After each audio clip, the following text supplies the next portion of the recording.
Salutations, utopians. Hope all is well in your world, man. Global here. Let's talk a little bit about some hoops action.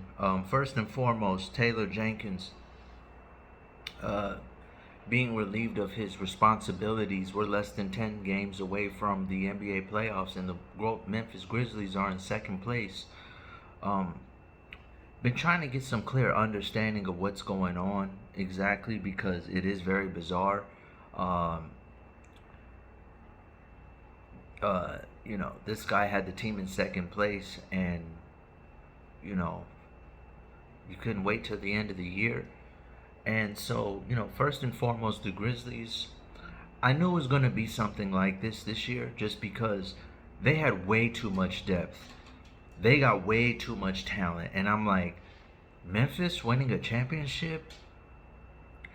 It's just like, how? You know what I mean? How would that happen? You know what I mean? The Grizzlies, I've watched this team since they were with Vancouver. So I'm like, it just didn't have the talent. Personnel is there. Front office got the personnel, but it just didn't have the makings of a contender for some reason, despite what it said on paper. Obviously, games have to be played, but I just was kind of thrown like all year. I'm like, everything on paper says champion. They can play any style you want. They got unbelievable depth. Something is not right here, though. And obviously, Ja coming off of that suspension was key this year. But I'm going to tell you, first and foremost, something didn't sit right on my spirit when Ja said that he wasn't going to be dunking anymore after literally the 360 windmill jam he did, no pun intended, literally like broke the internet. That dunk he did, the windmill 360, you can go back and find it, which was the play of the year. Literally, I think did like 100 million views in 24 hours. Literally bigger than the Super Bowl.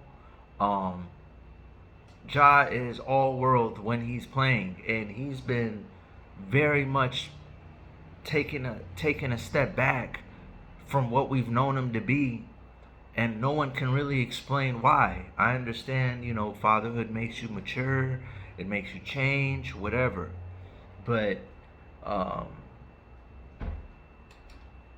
Ja is an all-world talent, and it just hasn't felt like himself out there since that moment. That was one thing. Secondly, we seen there's footage of Desmond Bain pushing Aldama on the sidelines. Straight up pushed him in his chest. He falls backwards.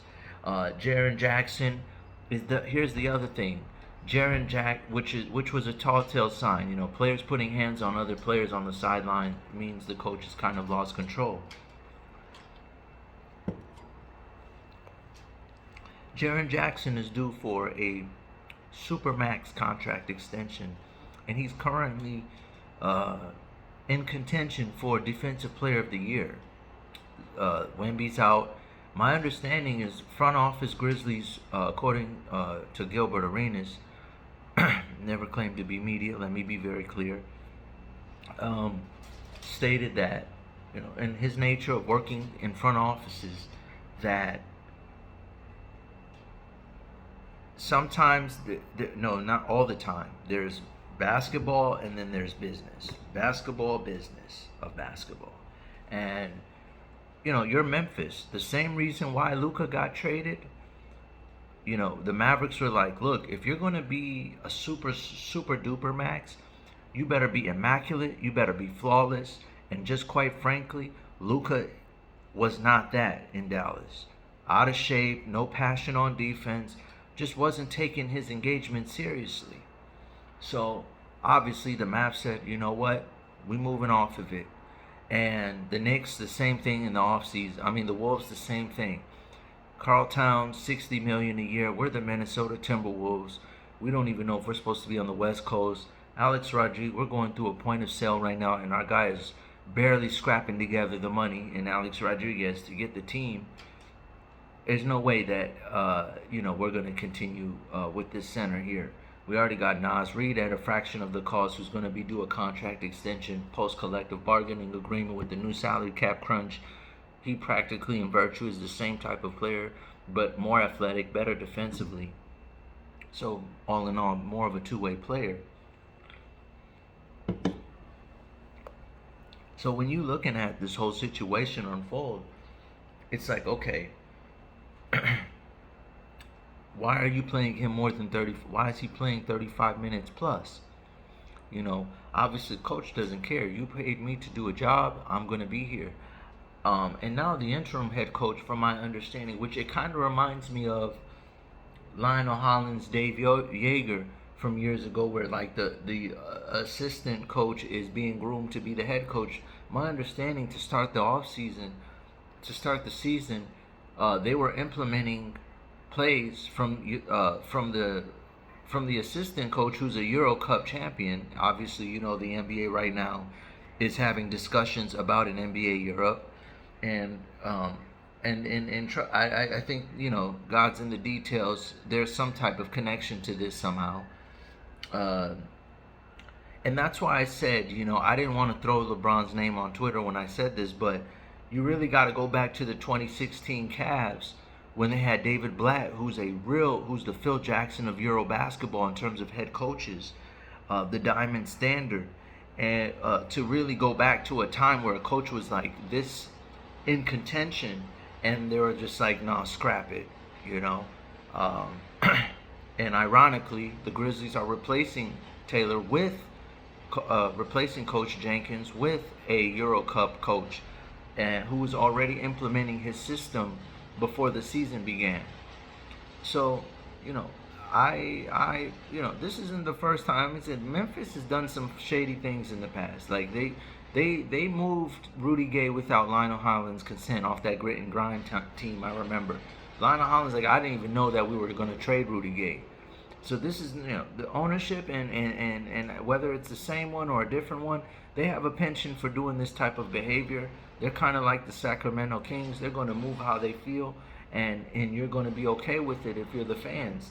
And so the timing of it to me was just very bizarre, that a Euro Cup coach takes over while they're voting, in the process of actually voting right now on NBA Europe. And you got LeBron and Stephen A beefing like this. It's just during all that going on, it's just kind of the timing's a little suspicious. There was no reason to rush it. Afford that man the respect of at least finishing the season, and then this nucleus can go do what they want. But we've been hearing rumblings all year. Ja might go to Houston. I mean, Reed Shepherd is a guy who cannot get minutes. You hear Ime Udoka saying he wish he had a superstar he can rely on in the fourth quarter. And this is, and I'm bringing this up just, last night, Jalen Green's getting benched in crunch time.